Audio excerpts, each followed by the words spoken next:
माझ्या आयुष्यात जर कोणती गोष्ट स्थिर असेल ना तर ती आहे कपड्यांची न धुतलेली टोपली। तसं तर मी ना रोज 2 प्रकारची कामं करते।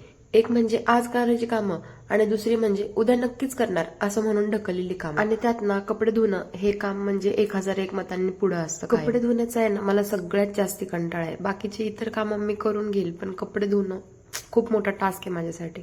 तर आज आहे ना मी दसरा काढल्यासारखे घरातले सगळे जे काही कपडे धुवायचे बाकी होते ना ते सगळे धुवून टाकले आणि मग त्यानंतर म्हणलं चला आता पोटा पाण्याचा सुद्धा बघूया। उपवासाचा कोणताच पदार्थ आहे ना मला बिना दह्याचा अजिबात आवडत नाही। 2च घास खाल्ले आणि मला माझं एक पार्सल रिसीव्ह झालं, मग ते घ्यायला मी गेले होते। तर मी आहे ना ओमकारसाठी एक टी शर्ट मागवलं होतं। त्यानंतर मग मी थोड्या वेळाने टेरेसवर गेले होते हा सनसेट बघण्यासाठी। आणि सनसेट बघता बघता लक्षात आलं आता रात्रीच्या कामांची वेळ झाली। बाकीची उरलेली जी काही कामं आहेत ना ती सगळी करून घेतली। तेवढ्यात ओमकार पण आला होता। त्यानंतर मग आम्ही मोटिवेशनल स्टोरी बघत बघत फराळ केलं। आजच्यासाठी एवढंच, भेटूयात पुढच्या व्हिडिओमध्ये, तोपर्यंत बाय।